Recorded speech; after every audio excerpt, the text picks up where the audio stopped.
Good evening, Zimbabwe. My name is Tendai Biti. So, the I've been asked to speak on the last term president, Zimbabwe's drive into the unknown.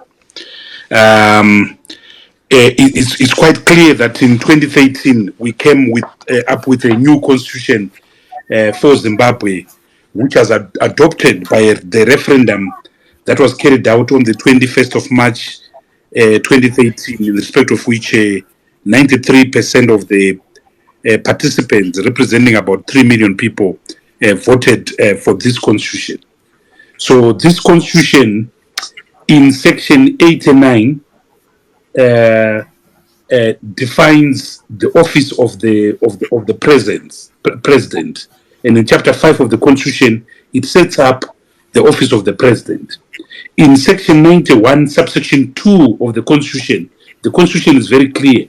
It says a person is disqualified for election as president or vice president if he or she has already held office as president under this constitution for 2 terms, whether continuous or not, and for the purposes of this subsection, 3 or more years service is deemed to be a full term.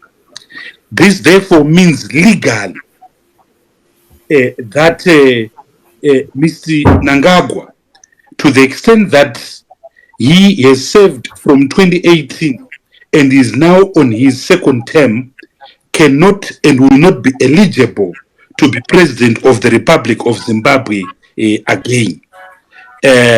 But there are, as you said, we are entering into a unknown territory. Your topic is presumptive of the common cause legal position that the constitution imposes a term limit. But what your topic fails to recognize that elsewhere on the African continent, it has become fashionable to actually change term limits and for sitting presidents to actually push for 3 terms. We have seen the attempts of Abdoulaye Wade in Senegal to change the constitution to a 3rd term. We have seen the attempt of Wade's successor, President Sall, to actually change the constitution. We have seen the successful attempts of President Ouattara or Cote d'Ivoire of actually changing the term limits and pushing the term limits. We've seen Denis Sassou Nguesso do the very same thing in the Congo, Brazzaville. We've also seen the same thing happening in Rwanda. We have seen the failed attempt by President Joseph Kabila in the Democratic Republic of Congo to extend the term further.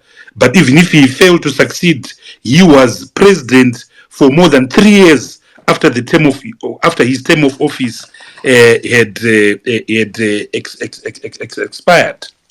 I want to say that legally, any sitting president who attempts to change the constitution faces the hurdle posed by section 328 of the Constitution of Zimbabwe.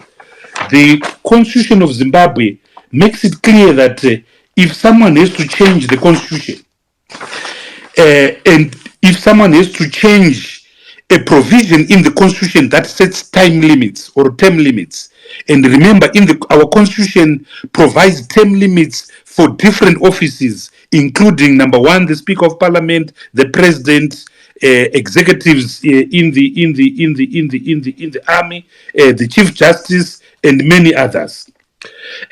So the Constitution says in section 328, subsection 6, that where if a constitutional bill is passed by 2/3 of Parliament and it amends a constitutional term, i.e. it increases a constitutional term, that constitutional amendment must be subjected to a referendum. This is so in terms of section 328, subsection 6 of the Constitution. Now, one can get a referendum. One can actually get a yes in a referendum. We know that Zimbabwe's political context is not even and equal. We've just come from a contested election, and I'm going to come to that election very soon. Uh, However, when we negotiated this constitution, and I was one of the negotiators, we put in a provision, section 328, subsection 7, which makes it clear that a constitutional amendment extending a term of office shall not benefit the incumbent. So if Mr. Mnangagwa, in his wisdom or lack thereof, were to push for a constitutional amendment to extend or to remove the limitation, the two-term limitation provided by Section 91, subsection 2, that amendment would not benefit him. So if you want to amend the constitution, to amend constitutional terms, to increase constitutional terms, the law says it can't benefit you. Now, we saw in Senegal that President Wade tried to do this. So we put in a provision in the constitution, which we called colloquially the Abdoulaye Wade provision. This provision is section 328, subsection 7 of the constitution. And this says now that, so you now have two things. The first one is the amendment to the constitution that you would have done, that requires the referendum. Then you have a provision, that subsection 7, that says you can't benefit.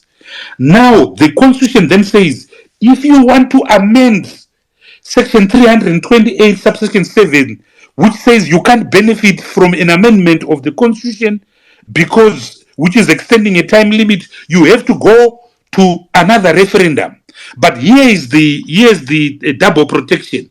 The two referendums, the one in respect of which you are amending the constitution to extend the term limit, and the constitutional in the referendum in which you are amending section 328, subsection 7, so that you remove the provision that says you can't benefit from it. The two referendums can be held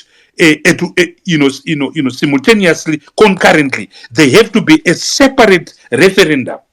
So that means that if any sitting president wants to amend the Zimbabwean constitution and wants to amend section 91(2), which provides a term limit on the president, he requires four things. Number one, a constitutional majority, 2/3 of parliament. Then a constitutional referendum that approves that constitutional amendment. And if he wants it to benefit him, another parliamentary, 2/3 parliamentary majority, in respect of which parliament agrees to remove section 328, subsection 7, and then a second referendum, which makes it extremely difficult for the constitution to be amended and to allow a president to serve a third or fourth term. In my view, so this is the legal position. I thought I would explain the legal position, but I'm here to give, my thoughts on the political economy of our country in the next 5 years. I think that there are 5 critical things that are going to determine how this country is going to move forward in the next 5 years. Number one, we have undisputedly a contested election. The SADC report, the Commonwealth, the SADC SEO report, SADC Election Observer Mission report, the report of the Carter Center, the report of the Commonwealth Observer Mission, President Goodluck Jonathan's report for and on behalf of the African Union, all agreed that this election did not meet electoral standards. I like the concluding paragraph of the SADC report. So it is an election that is fraught and arrested by the challenge of illegality, by the challenge of illegitimacy, the same challenge of illegitimacy that arrested the 2018 election. And as a result of that tag of illegitimacy, we went through 5 years, 2018 to 2023, through a shadow, through a polity of conflict, through a polity of toxicity, of division, of stagnation, of ossification, if you like. And I'll speak about the economy a little bit later on. So the danger then is that we can't reproduce the contested consensus of the last 5 years, in respect of which Zimbabwe has operated on the consensus of discord, of division and toxicity, with all the consequences and multiplier effect of that division. We saw the total collapse of public services, total collapse of public service wages. This economy can't survive another 5 years of stagnation and ossification that we've seen between 2018 and 2023. So one of the critical determinants of how we move in the next 5 years is whether or not there is a political dialogue, whether or not inspired by SADC, whether or not there will be a dialogue between President Mnangagwa and President Chamisa to create a soft landing for Zimbabwe. There are many efforts towards this, and I refer to what Dr. Mandaza is trying to do, the idea of a national transitional authority. So the first determinant of how we are going to move forward is whether or not we can create a soft landing for the Zimbabwean crisis through dialogue and through some accommodation of some sort.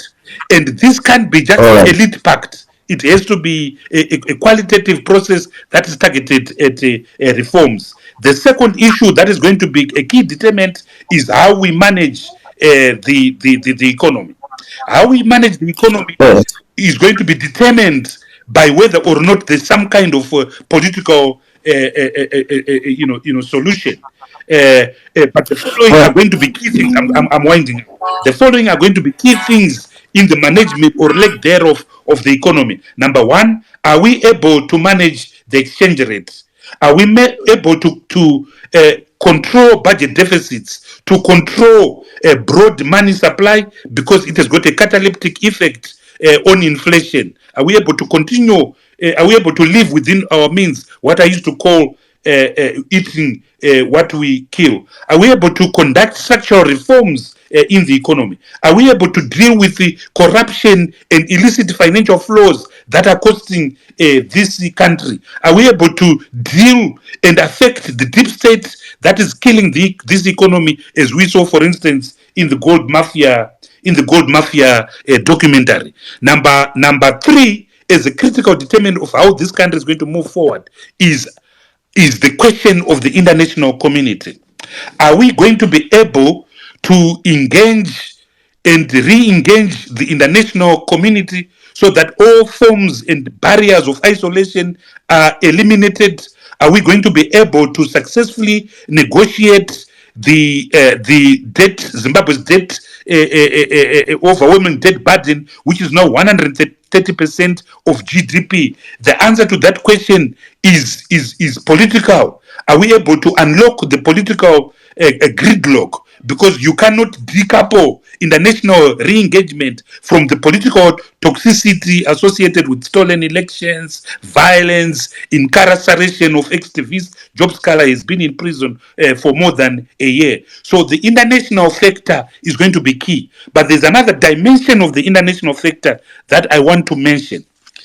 There is a move towards the creation of a multipolar world. We see what is happening in BRICS and many efforts. We see the growing influence of China and so forth. There's nothing wrong with that, and we encourage that. What, however, I fear is the emergence of a new polarized world between the West and the East, Russia and China in BRICS on one hand, and the West on another hand. And I see this a situation where Zimbabwe will unwittingly take a side and become a pawn in a much larger geopolitical fight, which we shouldn't be concerned with at all. We are too small, too insignificant to be part of that fight. In fact, I would make the same case for Africa. Africa's contribution to global trade is less than 3%. That means that we have no fight in the emerging discord and discourse of this multipolar discontent, as I would want to submit. So that attempt to incorporate ourselves in the discord of this emerging insanity, for a lack of a better word, will also determine how this country is going to move in the next 5 years. Lastly, as a major determinant, is the succession question. The succession question is now with us because the constitution puts a full stop on Mr. Mnangagwa's term of office. He has three choices. Number one is to allow the constitution as it is and not to seek an amendment. Trying to seek an amendment to section 91 of the constitution and to section 328 will create major conflict in the country, and by conflict, I'm not necessarily talking of physical, conflict, but it will create such a matrix of instability, including potentially the intervention of the army. So it will be dangerous. So let's assume that that debate is not on the table. He's not going to do that. And for his sake and his legacy, I hope he's not seduced into the fallacy of thinking that he can actually amend the constitution. But I've heard him say 2030 and to me, as a constitutional lawyer, that can only happen if chapter 5 of the constitution is amended and if section 328 of the constitution is amended. But assuming we're not arrested with the insanity of a constitutional amendment, the next question is who actually succeeds him. If he dies, and I hope he doesn't die, if he dies, the position is clear. Whoever is his vice president takes over. Remember, we removed the running mates provisions of chapter 5. But if he doesn't die, it means that the succession question is with us. Does it mean that Vice President Chiwenga will take over, or there will be another war towards succession, just like the same uncertainty that we experienced in the period of President Mugabe? So to me, these four things are going to be critical. 4 or 5 things are going to be critical. Number one, are we able to create a soft landing for Zimbabwe in light of a contested election? Number two, are we able to carry out the massive structural economic reforms that are required going forward? Number three, are we able to carry out a program of international re-engagement that can break the barriers of isolation? Number four, is Zimbabwe capable of succession? So far, we've been unable, as a country, 44 years of independence, this country has not been able to carry out a succession. It was not a legal succession in 2017. It was a military coup. So this is a great test for the main actors. It is also a great test for Zimbabweans. So we as citizens, I think, have a say. We mustn't be innocent bystanders. So I submit that there must be agency of the citizen so that we are not objectified by elite rapture, which is as foreseeable as it is unavoidable. So I would submit, Mr. Chairman, that we need citizen agents in Parliament, in civic society, in the courts. Some of us are constitutional lawyers who will be taking many constitutional challenges and so forth. So ultimately, if we have a strong citizen, I think we'll be able to mitigate some of the potential excesses that will come from the thesis that I've just presented above. I will stop here for now. Thank you, Mr. Biti. Thank you for that submission. I see Mr. Mpofu, Dr. Mpofu is available again. If you could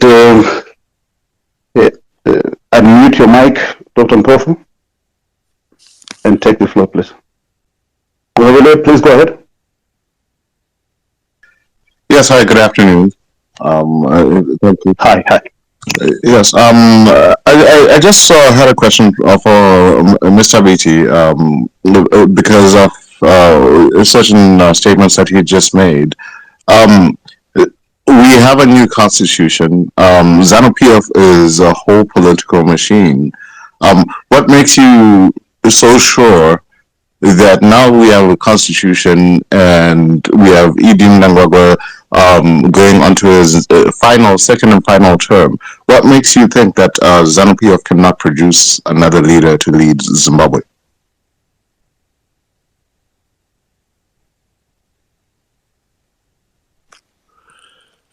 Yeah, please go ahead, Mr. Biti.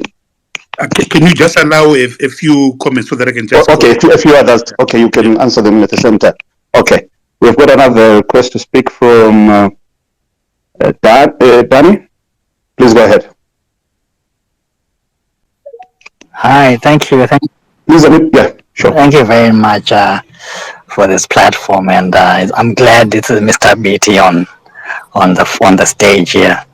My question is, first of all, pass it on with a comment. The election was said to be fraudulent. You have decided, or your party has decided, to take part in this fraudulent parliament or constituted by fraudulent election. How on earth are you going to be able to achieve some of the things that you have promised to achieve, taking into account now you have taken part in this fraudulent result? Now you have legitimized ZANU-PF. Now you say that you're going to participate, but you are returning to the cycle that we have seen over the years.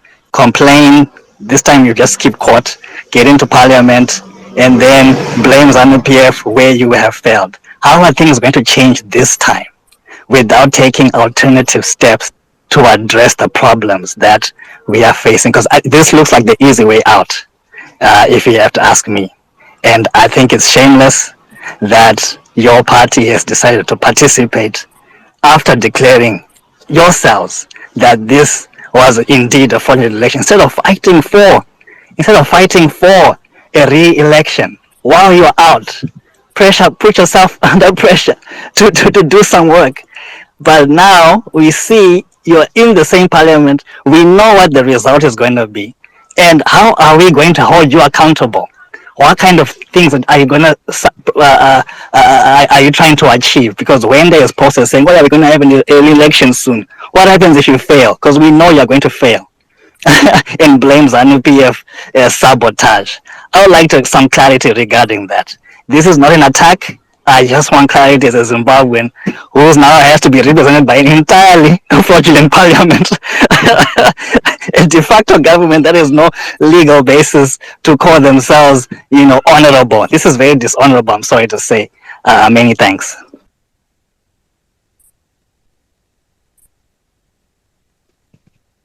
Thanks, Danny, for your contribution. I think we'll return it to Mr. Biti. Well, thank you very much. Thank you very much.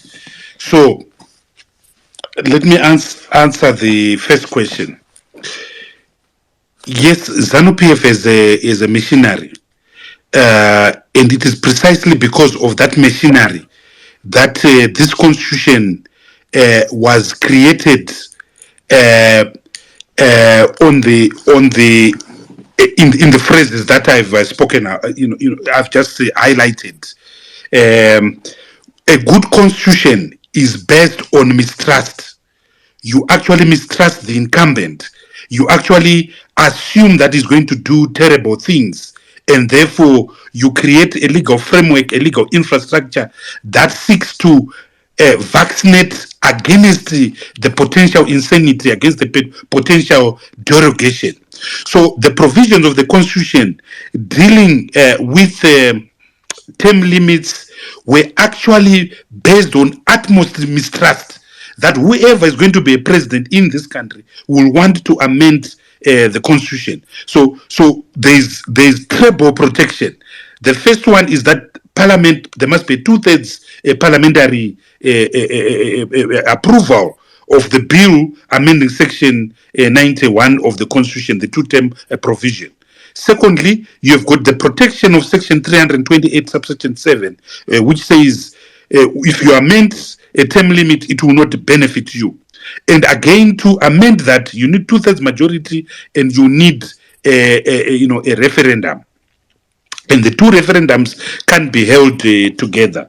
I don't think, I'm not a member of ZANU-PF, I'm not a spokesperson for ZANU-PF, but I can assure you that there will be so many people in ZANU-PF who will be against the potential desire to amend the constitution. Zimbabwe has got 14 million people. ZANU-PF was voted by literally whatever, a million people. I'm sure in that 1 million people, the majority would not want to see an amendment of the constitution. So despite the machinery of ZANU-PF, despite its control of state institutions, I can assure you there will never be agreement around amendment of that constitution. We've had a constitutional referendum in this country. We had a constitutional referendum on the 10th and 11th of February 2000. And the people of Zimbabwe, despite ZANU-PF's machinery, said no to a proposed constitution, the Chigaosiku Commission. I have no doubt in my mind that if they try to amend the constitution, this will be the biggest fight of our generation, and people will resist this, including people in ZANU-PF. I come to Denis' question that participating in parliament is legitimizing the fraudulent election. I with respect, I strongly disagree. Participating in parliament does not legitimize a process that was illegitimate and that was not credible. In political economy, and I can see Professor Jonathan Moyo, when you are an opposition like us, an alternative movement, in a socially dominated framework such as ours, when you're fighting one of the most complicated authoritarian regimes on the continent, you do four things. The first thing you do is you protect zones of autonomy. The second thing you do is you build a credible alternative. The third thing you do is you expose and isolate the opponent. The fourth thing you do is you stretch the opponent. I view our participating in this election as protecting a zone of autonomy. That space that we got, those 103 seats that we got, we have a right and a duty to protect those zones. To me, I've been a legislator for a long time. Parliament is a very powerful platform for defending the constitution, for defending citizen interests and advocating citizens' interests. So to me, it's not a brainer. The elected MPs must participate in that platform. What is required, Danny, is to create a soft landing for Zimbabwe, is to avoid another 5 years of stagnation, another 5 years of toxicity, another 5 years in respect of which the country veers to almost a genocidal status quo. Rwanda in 1994, for instance. So to me, there must be dialogue. To me, there must be discussion. I hope I hope SADC will act on its report and allow a dialogue to take place so that there is a soft landing for this country. We can't afford another 5 years of the same ossification that we've seen in the last 5 years. As I'm talking to you right now, thousands and thousands of Zimbabweans are trying to cross crocodile infested Limpopo into South Africa. Thousands are applying for visas at the British embassy, at the American embassy. That's not good enough. That's not good enough. So this election is triggering yet another vicious wave of immigration, illegal and otherwise. We've become the sick men of the region. I would submit that let's find a sustainable a solution to the Zimbabwean crisis, and that sustainable solution requires the fronting by SADC and requires a dialogue. Sorry, may I just say, sir, you did not answer my question. I asked you, what makes you think that after these 5 years that ZANU-PF cannot churn out another leader? As you allude that ZANU-PF is a political machine, what makes you think that ZANU-PF may even attempt to amend the constitution? What makes you think that ZANU-PF cannot churn out another leader? No, I didn't say that. On the contrary, I said, listen exactly to what I said. I said that I hope they will not be moved to amend the constitution.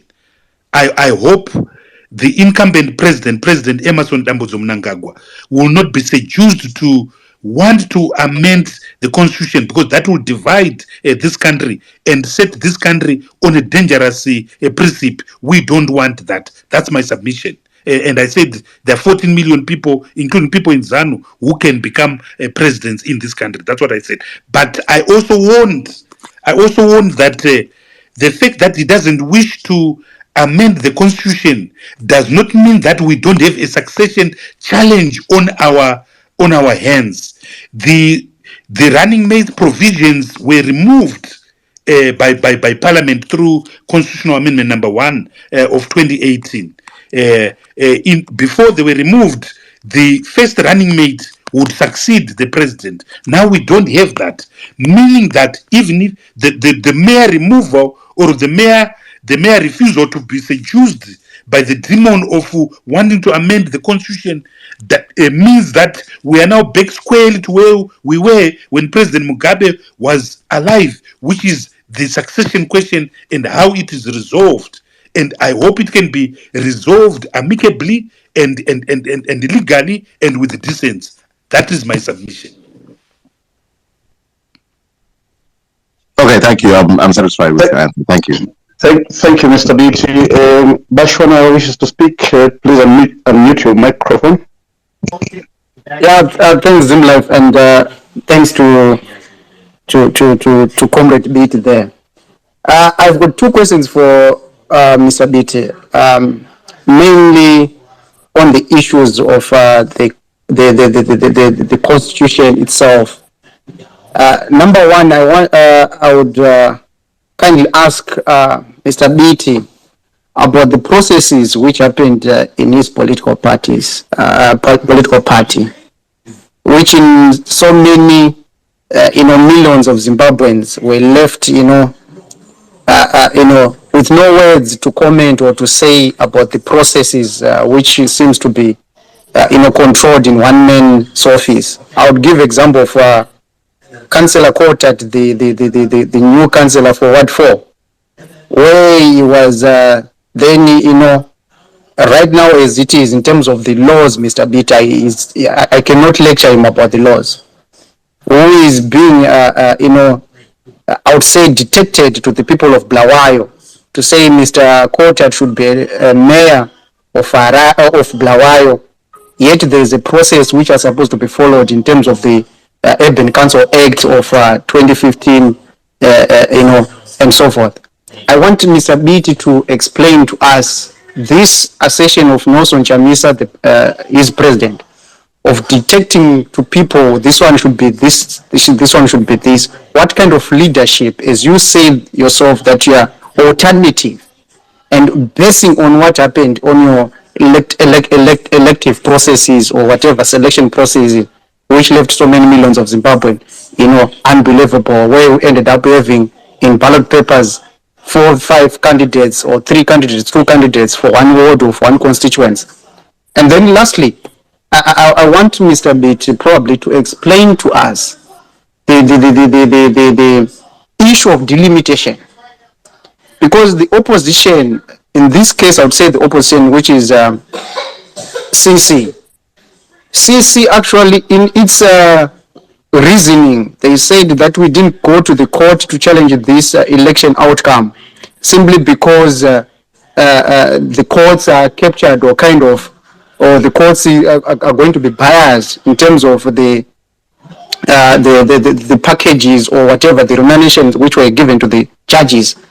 But at the same time, we've got opposition MPs who benefited on the last sitting, 40,000, 50,000 Ks and so forth. We discussed about this issue. So I want him to balance us here. Where is this supposed to be done? And I'll end by saying, in their reasoning as well, they quoted Mr. Monzora to say Mr. Monzora went to court and his matter was dismissed. But these are the very same people who were saying Monzora doesn't want to go to the election. He wants to give ZANU-PF another, leapfrog to contest in this election. So I want, is this political statements or are now the reality of life that Zimbabweans should receive from the politicians who are going to benefit in these kind of processes as we can talk about. Thank you so much, the Zim Life, and thank you so much, Comrade Biti, to grace this platform. I appreciate. Thanks, Bashful. I don't know whether Mr. Biti would like to answer that because it's a bit of I think a diversion from. Yeah, let me have two, three more questions. Okay, all right. There's a gentleman with. And if the person's asking, can ask their name so that I can write them and remember. Okay, that would be very useful. Please go ahead. I think it says KEK. Yeah, Danny was before me with his hand up, but if you'd like to clear okay, sure. First. Okay. I thought we were given a chance to Danny to speak. I don't know. Danny, go ahead. I've spoken before, but if he allows me to, I can just be quick about it. Biti, I'm sorry, but your response to my question was unsatisfactory. First of all, we had the same situation in the last term, for previous 3 or 4 terms, and MDC was in parliament, and it failed to deliver on the reforms that were needed. It failed to prevent the constitution from being amended in the last term. It failed miserably, actually. And currently, ZANU-PF still has a majority where they can push ordinary legislation. And we know what kind of legislation they like pushing. And CCC can't stop it with its current number of MPs and so forth. From my own opinion, CCC has no bargaining power to bring ZANU-PF to the table, regardless of the SADC and AU reports, which ZANU-PF is completely discrediting and will not, bend to unless real pressure is applied. So I trust and believe from previous and past references that they are not going to be able to deliver the kind of things that they are promising right now, because we have learned from the past. We have seen it before. There's not an attack, there's an appreciation of the reality and a plea to change strategy.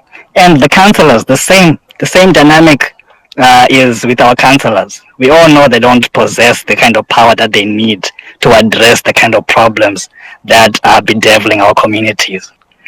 Very soon they'll be telling us ZANU-PF and the ministry are blocking us and doing this and doing that. The circumstances haven't changed. What I thought CCC was going to do was, before they step into parliament, at least apply the kind of pressure that guarantees an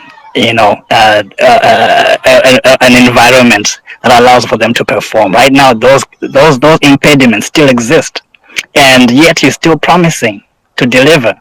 And you have not been able to say, okay, if we fail to deliver, this is how we are going to hold ourselves accountable to you, because you continue to fail. And I know for the most part, it's not your fault. ZANU-PF is very ruthless, and we get that. But it's about time we started standing with Zimbabwean people and taking a little bit more difficult decisions and stop taking the easy way out. This is the easy way out, I believe. And the more we continue to continue on this cycle, the more the ordinary person suffers. While you respectfully saying, and your MPs and so forth, enjoy the perks, enjoy the taxes, enjoy the status of being in parliament, while the ordinary Zimbabwean is being deprived of his land by foreigners, while the ordinary Zimbabwean cannot get into a hospital and be treated for simple ailments and diseases, while the student in school is failing to have books and so forth, but you are there in parliament getting cars, getting 40,000s and so forth, failing to deliver. Now, this is, like I said, this is not an attack. This is an appreciation of the reality, and I would like to hear something different, to at least have time frames to say we are going to achieve this. We have taken this step. Within this time, we are going to achieve this, and if we fail, please hold us accountable in this way. Many thanks. Yes. Mr. Biti? Yeah. So I came here to speak on the last term president of Zimbabwe dive into the unknown. That's the mandate. I'm not privy to many of the internal issues you were raising, and I certainly don't have a mandate to speak for them. But all I can tell you is that we held successful processes. We have produced 103 MPs under extremely difficult circumstances. We have prevented ZANU-PF from having a two-thirds, majority, and I think that should be recognized. Oftentimes, it's easy to blame, which is understandable. But I think that citizens must also understand that they've agency, they're actors. Don't be objects of your environment. You must have citizen agency. The issue of delimitation, I think delimitation was a disaster. I think delimitation was illegal and unconstitutional. The constitution is very clear that constituencies are supposed to be divided equally. We had 5.4 million registered voters as of May 2022. That meant that the average constituency ought to have been around 28,000. The constitution allows a variation of 20%, which would have meant that the smallest constituency should have been around 24,000 people, the biggest constituents around 30,000. But we had constituencies that are around 34,000 and in some cases 20,000. So the 20% rule was not respected. I think the quest towards a proper delimitation is not over. Whether it's going to be done by Parliament itself pushing a resolution, or whether it's going to be done by courts of law, because I'm aware of outstanding legal cases. I'm not a prophet. I can't tell you, but what I can tell you as a lawyer is that the delimitation was improper, and we strongly argued against the same on the 13th, 14th, and 15th of January 2023, when the issue was debated in Parliament. The issues that Denny you raise, I think that you can't blame us for the passage of Constitutional Amendment number 1 and Constitutional Amendment number 2. And those were terrible constitutional amendments, particularly Constitutional Amendment number 2, which in one piece of legislation, 35 amendments were made. But you forget one thing, that when those bills were actually debated, most of us had actually been recalled. And I suspect that the reason why some of us were removed, in particular myself, was because they wanted to push those constitutional, amendments. We took the illegal constitutional amendments to court.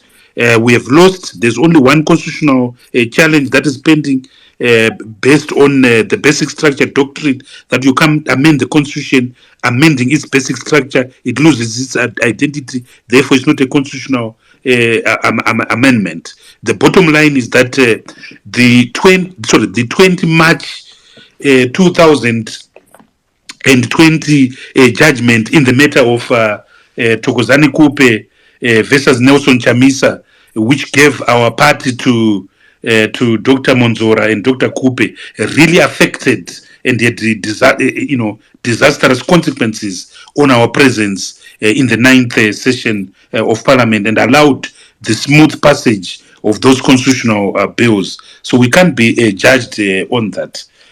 I think that there have been challenges in local authorities. It's again easy to blame the councillors, but I think one of the problems you forgot is that the Urban Councils Act and the Rural District Councils Act have not been harmonized with the new constitution, the 2013 constitution. In particular, there is no respect to chapter 14 of the constitution that makes it clear that local authorities have to be run by those that are elected in council. Section 274, Section 275 to Section 278 say this. So you have a law, the Urban Councils Act, which says in Section 314 that the Minister of Local Government, the esteemed July Moyo, I'm sure he's going to be reappointed, can issue a directive that reverses any decision that a local authority can make. And we saw him abusing this power. The George Nix Pomona dumping site case is a case in point. Sito Ferrari set on the 7th of July 2022 and reversed that agreement, nullified that agreement.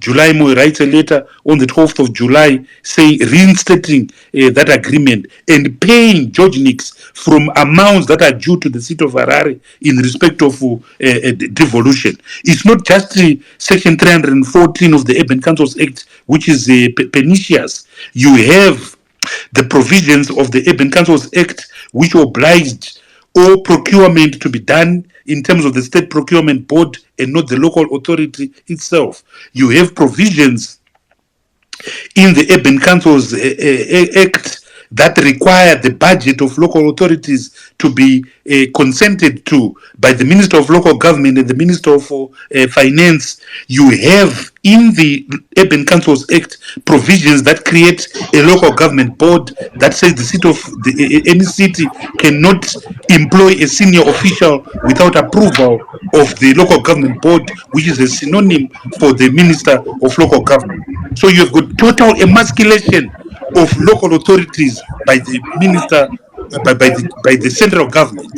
And one of the things that is most pernicious is, of course, the issue of devolution. Devolution has not been actualized. Almost 10 years after 2023, the law actualizing chapter 14 of the constitution actualizing devolution has still not been passed.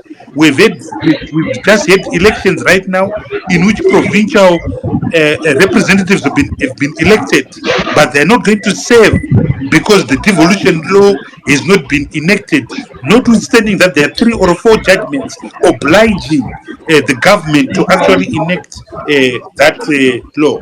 So challenges are there. That's why we need citizen agency, and we need the activism of the citizen in their organizations, in civic society, and of course in parliament. Thank you very much, Mr. Biti. Thanks for your insights, and we appreciate your time. I see Dr. Mpofu is back on. Hopefully you can try him now before he... Chief Matutu, can you hear me? Before you... Yes, I can hear you, sir. Please go ahead. Hello? Matoto, can you hear me? Yes, Dr. Mpofu, please go ahead. Yes, I can hear you, sir. Yes, you can go ahead, sir. Thank you so much. I hope the colleagues in attendance can also hear me. I've been struggling to stay on here. I must express my gratitude to Tendai Biti for dealing, I think, effectively with the legal fundamentals around this topic. That homework that he has done allows me then to deal with, I think, the political issues that might be hanging by the side. The interesting part of this topic that we are treating today is the unknown part, that we are dealing with a kind of unknown, a mysterious kind of future. But deploying historical observation and analysis and political analysis itself, we can find ways of knowing what might happen and how that might happen. To start with, we are dealing with a presidency that is occupied by a president that is knowable and that is in this case known. And the first question in our attempt will be, how did that president come to be? What is the political history that has produced this presidency and this president? How did he seek, find, and keep political power thus far? If we look at those questions and we apply them on the subject matter at hand, which is the presidency of this president, we might actually be able to, from some reasonable grounds, say something about what might happen. That takes us to the history of ZANU-PF as it has come to be, right from the camps in Mozambique up to its incumbency in the present.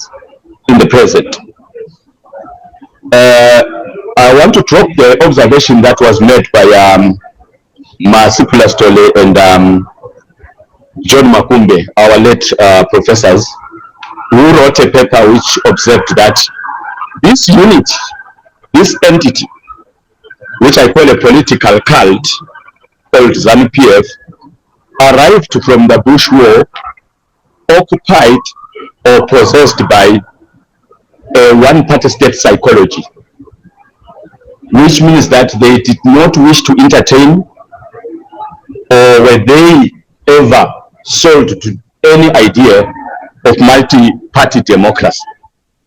And what were they going to do? They were going to deploy a combination of force and fraud to seek, find, and keep power under the life presidency of one Robert Mugabe and the de facto one-party state of ZANU-PF. I want to observe that that one-party state psychology has not left ZANU-PF, and ZANU-PF as it is has not left that psychology. And that has led, in the history from 1980, the political cult to commit a major genocide, to practice state and party terrorism, and some acts of ethnic cleansing, and several incidents of choreographing and designing the violent elimination of political opponents within ZANU-PF and without. So that history is the history that has given us this presidency and the president that occupies that place. So elections in Zimbabwe have always happened then, as Marx taught us, first as a tragedy, then as a farce, and I think now elections are happening in Zimbabwe as catastrophes that leave many victims behind, as that combination of force and fraud plays out. Clearly, that's a problem of political leadership. But that problem of political leadership must not blinker or blind us to the huge problem in Zimbabwe of political followership. In practicing acts of electoral fraud, political violence, state and party terrorism, genocide, and ethnic cleansing, these political leaders have had choirs of sycophants, flatterers, and other types of followers urging them on and creating around them a universe of support to say that what these leaders are doing is all right. Some of these do it for personal benefits, partisan benefits, and some, I think, they do it just out of political evil. And political evil being one of the forces that I can confidently claim has produced this particular presidency and this particular president. And that political evil has expressed itself clearly in the Kukurahundi genocide and other spectacular incidents of political violence.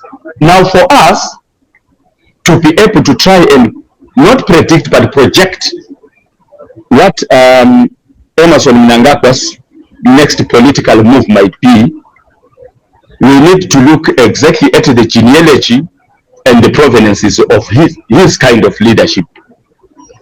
First, we must start with the question of guilt. The combination of the Kukurahundi genocide, the now well-known DRC blood diamonds, the many cases of internal assassination of enemies within ZANU-PF, and the assassination of external enemies that are not in ZANU-PF, that are opposed to it, massive cases of corruption that can be called mega corruption, one example being the gold mafia, and another example being one incident that Robert Mugabe highlighted a few months before he was dethroned, the $15 billion that disappeared from the Chiazwa proceeds. So a president that populates a presidency that is punctuated by these guilty-producing incidents becomes a person that is afraid, a person that is insecure. As we know from classical thinking by now that the guilty are afraid, they flee even when no one pursues, they defend themselves even when no one is attacked, and they are ready to attack anytime. So Emerson Mnangagwa has been produced by the and many other forces that may not allow him to imagine being out without the security and the immunity that the presidential office offers. That is the kind of precarity and the kind of fragility of his kind and his quality of the presidency. Because of these incidents that are guilt producing, he cannot be without power. As a result, he will do anything to keep the power, to keep the office, for the security and the immunity that it offers him. The option then it will be, do you force him out by unconstitutional means? How do you mobilize the agency of Zimbabweans that Tendai Biti has been talking about to compel this kind of incumbent to respect the political will of the people of Zimbabwe? After the question of fear, Chief Matu, today is the question, after the question of guilt, there is the question of fear. Guilty individuals are also terrified individuals. Terrified in the sense in which sometime in 2003, Doris Lessing actually described Robert Mugabe himself then as a terrified little man who daily performs some acts of bravado, some acts of courage, and some acts of fearlessness that actually conceal rather than reveal the actualities of fear that occupy this individual. We are dealing with a president that is afraid because of the crimes committed, because of the massive ill-gotten wealth, because of the many victims produced, and because of the many enemies inside and outside ZANU-PF that surround this individual. And that fear alone makes the individual very dangerous. I'm experiencing some echoes. I don't know where they're coming from. Can I still be heard, Chief? Yes, you can hear you. Mr. Biti, please. Yes, I think it's sorted. Speak. Thank you so much. You can go ahead. I was trying to provide some clarity on the question of fear that proceeds from the guilt that occupies the incumbent. And this fear makes this individual dangerous in that they will always resort to the available instruments of violence, fraud, disappearances, eliminations, and poisonings. There's a very interesting paper written by Professor Miles Stanley about Zimbabwean intelligence and presidential succession. I think it's a 2013 excuse me, publication. And one of their figures from the intelligence sector that Milestone interviewed disclosed that actually one of the tools at their disposal is the tool of poisoning opponents. And this agent actually disclosed to Milestone that these agents, in terms of the poisons that are used, were sourced from, is it Kazakhstan? And the way they are deployed and the way they operate is that they manifest in the body symptoms of generic diseases that are now known. So some of the poisons will simulate symptoms of HIV, others symptoms of sugar diabetes, others symptoms of cancers, and other symptoms of high blood pressure and other diseases that we have come to understand. Zimbabweans and all of us here can just look around in the Zimbabwean political landscape and see just how many political figures were exhausted, were eliminated using what appeared like natural causes, including the COVID-19 pandemic that we saw opportunistically targeting, especially those individuals from the security sector that participated actively in the coup that dethroned Robert Mugabe in 2017. So we can see the kind of political climate, the kind of environment, the kind of individual and the kind of presidency that is in place, and the many dangers and the many possibilities of darkness, blood, and other calamities.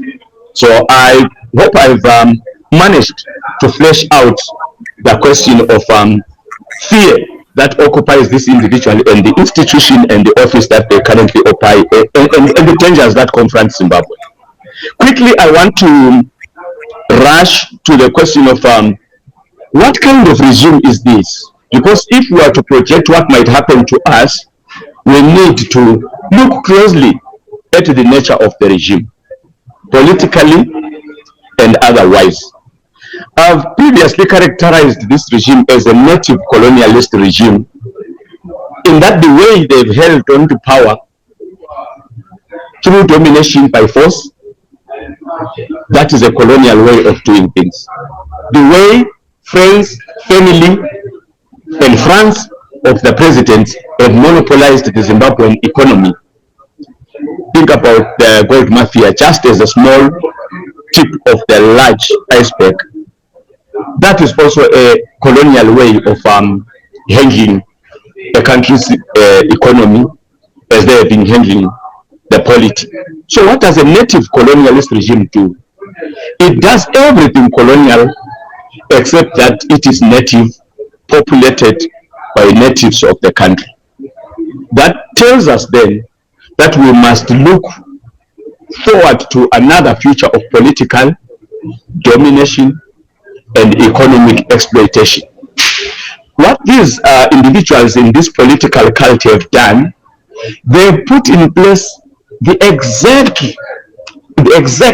economic and political conditions that forced some Zimbabweans in the 70s to leave their homes, to leave their villages, to go and conduct an armed liberation struggle against Rhodesian secular colonialism. That defines a native colonialist regime. Quickly after that, and I hope colleagues in the opposition and in the civil society know what is done, what has been done elsewhere in the world to deal with colonialist regimes, how to fight against them, how to resist them, and how to push back against them. That's what needs to be deployed. Quickly, I want to move on to the huge prospects of another military coup in Zimbabwe. I've actually said this before, that all the ingredients for another coup are in place. What is left is the actual mixing and the actual cooking. Why do I say that? Not just because coups beget coups, but what we have because of the coup in 2017, which was successfully sold to SADC and the AU as something else and not a coup, but it was a coup. We have a politicized army, an army that is composed of soldiers that now know that it is possible and it can be done successfully to dethrone a government militarily. That's one ingredient. Another ingredient is the fierce internal divisions in ZANU-PF and in the security sector. Divisions that will not be publicly performed, but that we know exist. The third ingredient is a ready population. Zimbabweans have been pushed so far against the political will that they are now ready for any form of political change, even if it's unconstitutional. The fourth ingredient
Mr. Chairman, it seems we've lost the speaker. Hello, I'm back. Zimbabwe network challenges here. Hello. Thanks, Dr. Mpofu. We'll keep trying to reconnect with you. Hello? Yes. Can you hear me, everybody? Okay, Desmond, let me take over. While we're trying to reconnect with Dr. Mpofu, I think I'll give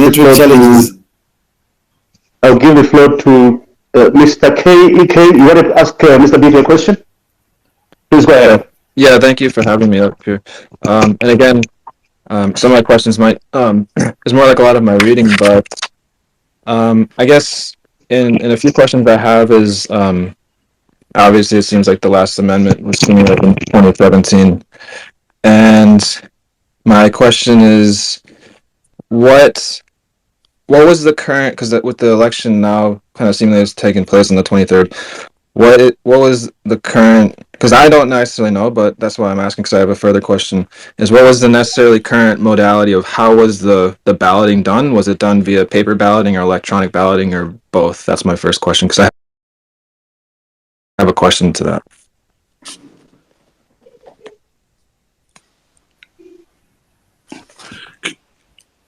Can I have another question, Mdu? Yeah, sure. Unfortunately, we don't have many Yeah, it requests seems we are to having speak right now. network challenges here. So we can proceed. Please, KEK, sorry, to answer your question, you asked if there was electronic balloting, you say? No, we do not use electronic voting in Zimbabwe. So, Okay. So do people feel that maybe the form of voting itself is a deterrent for people to even show up for voting, so people don't vote because they know like them trying to do a paper vote or a ballot vote is one of wasted time, so they don't show up even if they want change? And two, what is the reality that technologies can be explored more to succeed more, things like digital voting or a vote with whether people understand what this term is or not, blockchain technology for transparency of voting that certain other societies and nations are leaning towards to succeed. These sort of aspects that a vote was illegitimate, the vote was a fraud, the vote was manipulated, and so that's one question is what do people feel like the advancements of technology on a global level can help, or how much farther out can like genocides and frauds and military coups happen until like people are beating their heads against the wall to maybe just make something easier and simpler, which is innovation of, again, technology for more transparency to a legitimate vote, if that's not being applied right now. Also, um, it, it like how much that type of push in a general consensus being put out in medias, like even like this venue on this app, in the news in Zimbabwe, in papers about lifting up technological modernization to help combat these violences, unneeded deaths, unneeded repressions to continue like that. Is a question thanks, yeah. thanks, Chief. I'm sure Mr. Biti will pass a comment. Mr. Biti, you Yes, can go ahead yes. and respond to the question. Okay, thank you. Yeah, so this is the thing. For a long time, we've pushed for biometric voting. So what you have in Zimbabwe is that you have got a biometric voters roll, but the voting itself is manual and archaic. The our registrar, this is the office that collects all data on births and on deaths, that issues identity cards and passports, is actually fairly advanced in respect of collection of data, in respect of collection of biometric data. So the transition to biometric voting, the transition to the use of blockchain and modern technologies in voting should be so easy. But I think the reason why they have not implemented it because they are aware that it limits once the situation and the infrastructure has been put, it limits avenues of stealing an election, and it also provides ready-made data to anyone not rather dissatisfied with an election. I don't think that Zimbabwe will successfully resist the floods of change. An election was held as recent as October of 2022 in Lesotho. It was biometric voting technology. They were using tablets. The Kenyan election as well in August of last year, 2022, was also a biometric and technology. I've been to Somaliland of all places, which is not even a state recognized by the United Nations, in Yegisa and other provinces. Despite their challenges, they were in fact using biometric voting and tablets. And anyone who has been privy to those tablets and biometric voting, it will resolve a lot of the trust deficit that is associated with our own electoral system and our own elections. And I hope that we can move to biometric voting, because the data is actually biometric. If you go to a registry office right now, they can give you your passport, they can give you your ID almost immediately, because they've got data on everyone. We are moving towards a digital age, and there's no reason why Zimbabwe should not adopt biometric voting.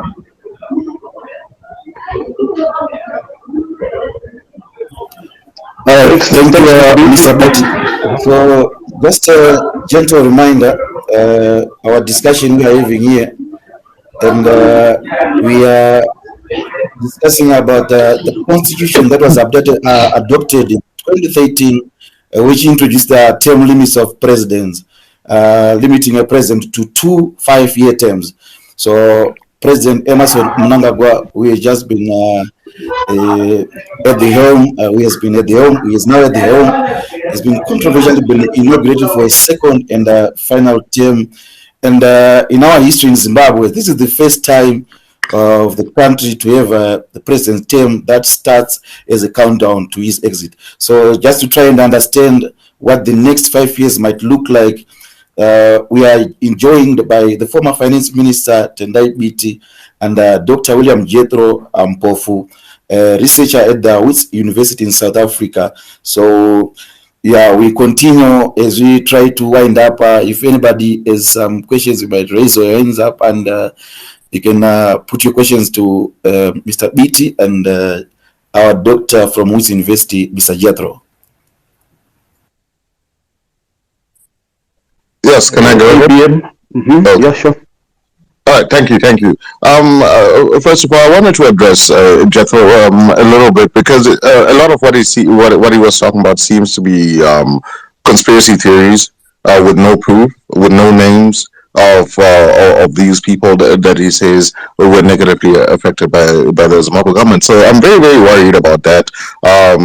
We would like to, as an esteemed researcher that he claims to be, we would like to hear certain names of people that have been murdered, or that have been that have been what did he say, that were injected with some sort of thing that makes them seem like they die of natural causes, because that is a huge conspiracy theory coming from a learned person, and he does not give us a name to even for reference in that regard, which is very worrying, because we do hear these conspiracy theories that go a long way, and yet there's no actual proof.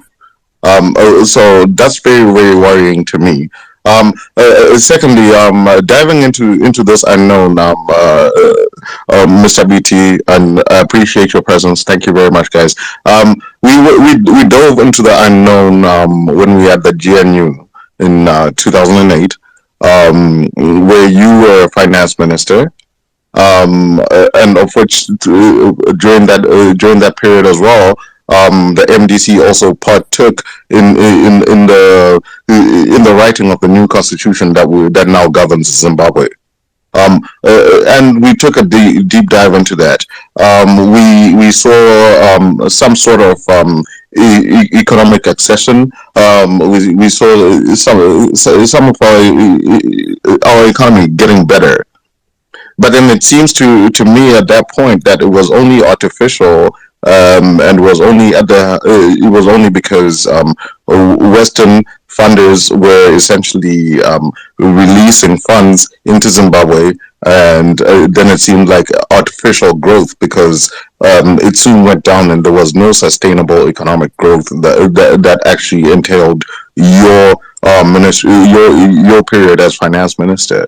But right now, as we speak, as we're going into the second term of our of Emerson Mnangagwa's second and final term, one can argue that there has been pillars of sustainable economic growth that are being put in place. For example, we over the last 5 years during his first term, we saw that there was the banning of exploitation of raw granite, of which granite is something that is used by a lot of people because people are building houses in Zimbabwe. And then that meant that granite had to be processed in Zimbabwe because our president saw that we're sending raw granite over to whoever is mining it to their countries, and then they process it. And then secondly, the more important one was the banning of exploitation of raw lithium, which also regardless of whether he's here or not, but those policies are going to encourage economic growth and employment in Zimbabwe. We have also seen over the last 5 years, when it comes to sustainable economic growth or pillars of sustainable economic growth, we have seen how our president has been working hard to ensure that electricity and power is something that is constant and uninterrupted, and as much as that is still a work in progress, but then there is progress. And then also we've also seen over the last 5 years that Zimbabwe's GDP growth has consistently grown. We've also seen over the last 5 years that we broke 3 records of production. The first one being gold, the second one being wheat, and this year being tobacco.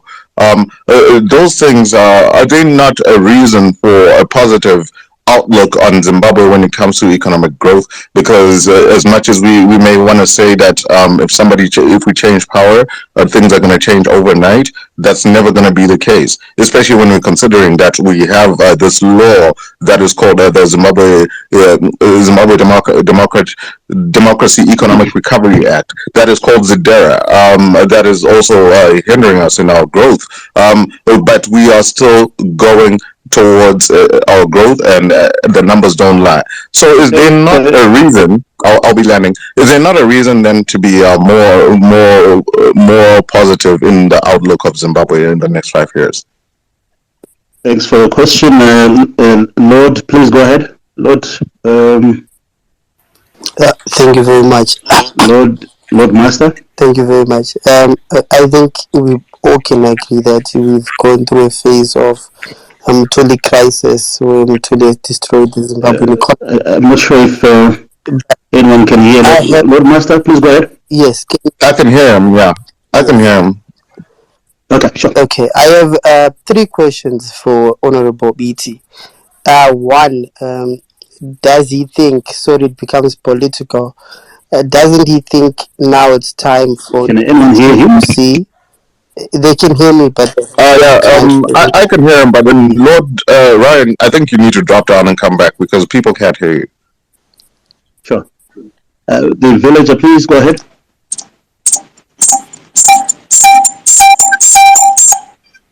All right.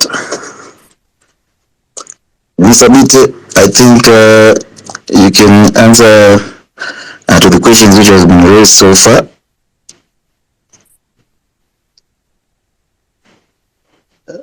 Can anyone hear? Yes, we can hear him. Okay.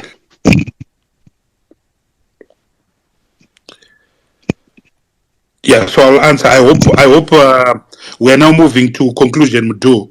But I'll Absolutely, answer. sir. Yeah. So I think that what Jethro was talking about, the assassinations, the strange deaths, those are not anecdotes. Those are, you might not have given names, but this is common cause. ZANU was not born yesterday. ZANU was not born yesterday. Violence has always been a systematic, inextricable arsenal of our history and the liberation narrative. And unfortunately, it is in fact the narrative of Zimbabwe. As I keep on arguing, this country since 1890 is not known more than 10 years of uninterrupted peace. We are set in permanent crisis, and the liberation struggle itself was lacerated with histories of assassinations. I can give you names. The most famous name being Chairman Chitepo, who was assassinated in March of 1975. The death, for instance, on the 26th of December 1999 of Commander Josiah, Tongogara, the Nari Rebellion of January 1976, and those that were of 1975. And those that were killed, people like Thomas Bads and so forth. Very unfortunate stories, very unfortunate incidents that happened in Zambia, with many people being buried at places like Chifombo in Zambia. Then you've got January 1976, the uprisings of the young revolutionaries, the Vashanti, led by people like Dzinashe Machingura, again assassinations during the liberation struggle itself. Then you've got 1978, the uprising of people like Ahmad Zeripi, Rugare Gumbo, and others. Many people were killed. Post-independence, 2 years after independence, we had Kukura Wundi, 81 to 87. We had Operation Murambatsvina. We had the violence associated with the 2008 election.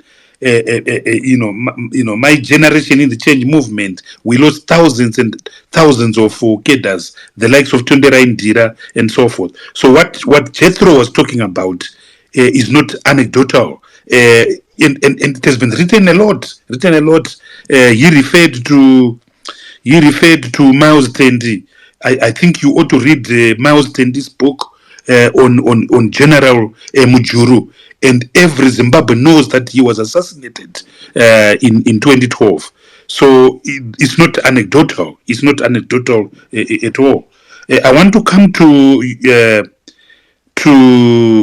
your characterization of the growth experience during the GNU as a bubble, or that it was inspired by money that came from the West.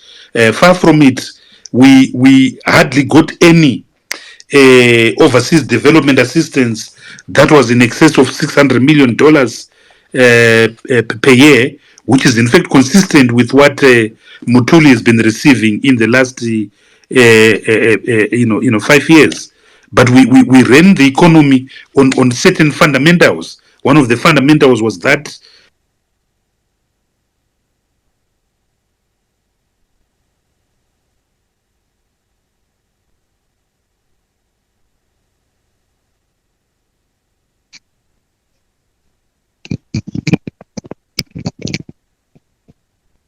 Yes, Mabel.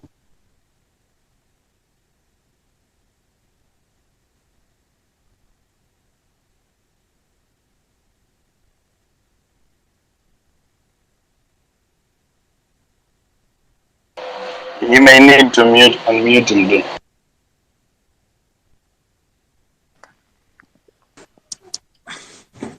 hello, can you hear me? Yes. Yes, we can hear you. Yeah, I can hear Mr. Biti. Apologies for that. Okay, all right. So let me just conclude by saying that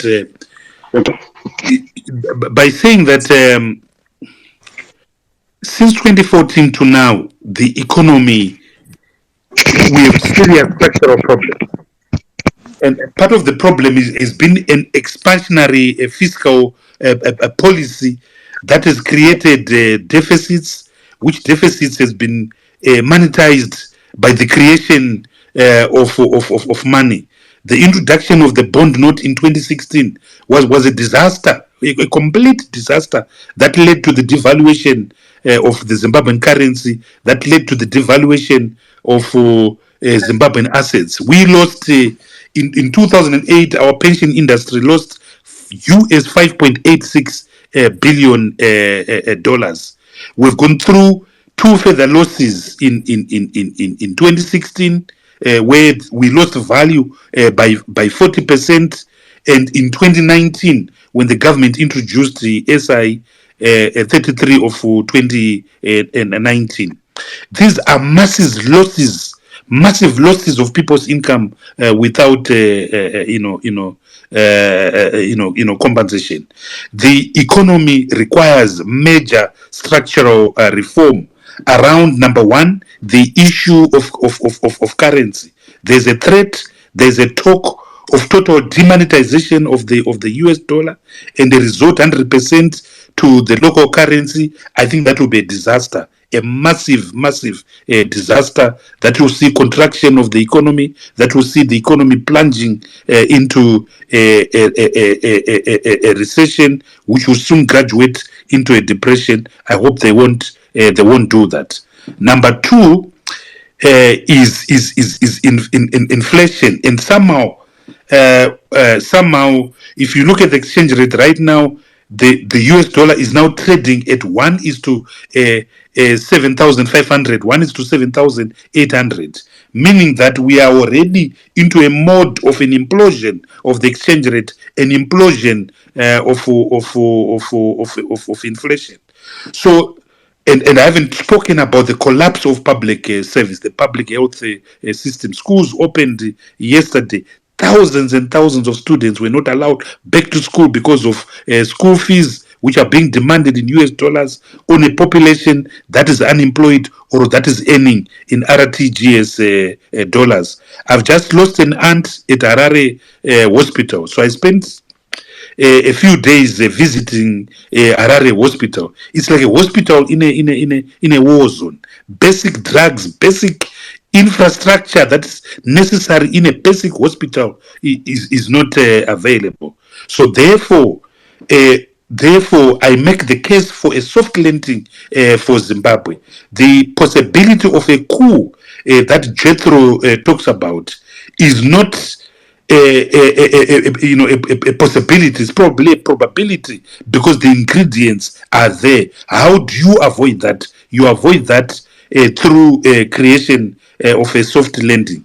So we are in a huge crisis. We are in a huge crisis yet again. A crisis arising out of a stolen election. A crisis arising out of legitimacy. A crisis arising out of weak institutions. A crisis arising out of an economy that is not growing, and in the few pockets that it is growing, it's not shared growth. That situation requires leadership, not just the internal leadership, but also external leadership. Our situation requires the scaffolding of international law in the form of SADC, in the form of the African Union. If that doesn't happen, as I said at the beginning, you're going to see massive implosion of immigrants across the length and breadth of Zimbabwe. And South Africa, more than any other country, will suffer this implosion. You're going to see massive dislocation, increase in polarity, increase in politics of exclusion, a total stalemate, total decapitation of the nation state as we know it today. And this is the fertile ground for a military coup. Nobody wants this. Nobody likes this. But we're talking about it so that there is necessary, essential leadership and agents of the citizen to address these omissions and commissions.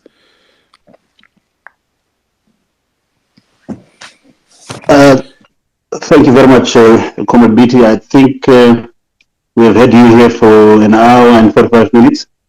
Thank you so much for your time. It's unfortunate we lost Dr. Mpofu, but perhaps some other time. And thanks to our readers. We appreciate your support. As always, good night.